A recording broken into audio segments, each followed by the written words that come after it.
Hi all welcome to SCIT Samagra. ഇന്ന് world ജോഗ്രഫിയിലെ ആഗോള പ്രശ്നങ്ങൾ, ആഗോളതാപനം, വിവിധ തരം മലിനീകരണങ്ങൾ എന്ന ടോപ്പിക്കിലെ പ്രീവിയസ് ഇയർ ക്വസ്റ്റ്യൻസ് ആണ് ഡിസ്കസ് ചെയ്യുന്നത്.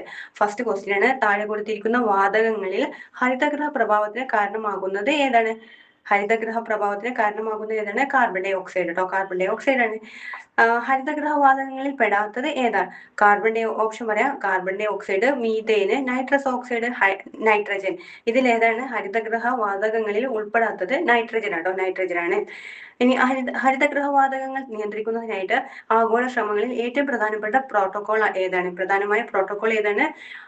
ഓപ്ഷൻ പറയാം: Nagoya protocol, Cartagena protocol, Kyoto protocol, Ramsar convention. ഏതാ വരുന്നത്? ക്യോട്ടോ പ്രോട്ടോകോൾ കേട്ടോ. ക്യോട്ടോ പ്രോട്ടോകോൾ ആണ് ഹരിതഗ്രഹ വാതകങ്ങൾ നിയന്ത്രിക്കുന്നതിനായിട്ട് ആഗോള ശ്രമങ്ങളിൽ ഏറ്റവും പ്രധാനമായ പ്രോട്ടോകോൾ ആണ്, ക്യോട്ടോ പ്രോട്ടോകോൾ ആണ്.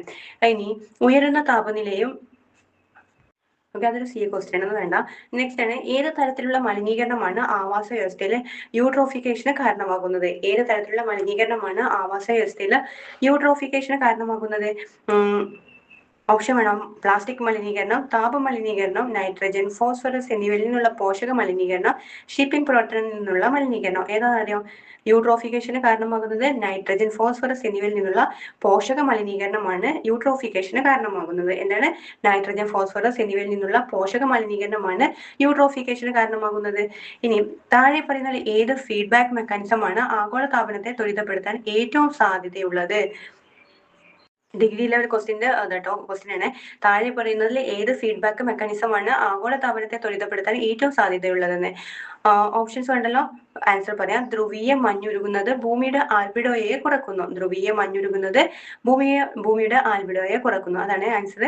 ഇനി ഏത് പാരിസ്ഥിതിക ആശയമാണ് നീലഗിരി താടും പശ്ചിമഘട്ടത്തിലെ അതിന്റെ ആവാസ വ്യവസ്ഥയും തമ്മിലുള്ള പ്രതിപ്രവർത്തനത്തെ വിവരിക്കുന്നത്? അവിടെ സസ്യജാലങ്ങളുടെയും മൊത്തത്തിലുള്ള ആവാസ വ്യവസ്ഥയുടെയും ചലനാത്മകതയെ സ്വാധീനിക്കുന്നത് കീസ്റ്റോൺ സ്പീഷീസ് കേട്ടോ. ആൻസർ എന്താണ്? കീസ്റ്റോൺ സ്പീഷീസ് ആണ്. ഓക്കെ, ഈ ക്വസ്റ്റ്യൻ വായിച്ചിട്ട് എന്തെങ്കിലും മനസ്സിലായോ? ഡിഗ്രി ലെവൽ ക്വസ്റ്റ്യൻ ആണ്, ഒന്നുകൂടി പറയാം. ഈ കീസ്റ്റോൺ സ്പീഷീസ് എന്നറിയോ? അതൊരു ആവാസ വ്യവസ്ഥയിലെ മോസ്റ്റ് ഇമ്പോർട്ടൻ്റ് ആയിട്ടുള്ള സ്പീഷീസ് ആണ് കീസ്റ്റോൺ സ്പീഷീസ്. ഈ ക്വസ്റ്റ്യനിൽ പറഞ്ഞിട്ടുള്ളത് നീലഗിരി താറ, അതായത് വരയാട്, പശ്ചിമഘട്ടത്തിലെ അതിന്റെ ആവാസ വ്യവസ്ഥയും തമ്മിലുള്ള പ്രതിപ്രവർത്തനത്തെ വിവരിക്കുന്നത് അവിടെ സസ്യജാലങ്ങളുടെയും മൊത്തത്തിലുള്ള ആവാസ വ്യവസ്ഥയുടെയും ചലനാത്മകതയെ സ്വാധീനിക്കുന്നു. ഈ വരയാട് വളരെ കീസ്റ്റോൺ സ്പീഷീസ് ആണെന്ന് പറയുന്നത് കേട്ടോ. മനസ്സിലായില്ലേ?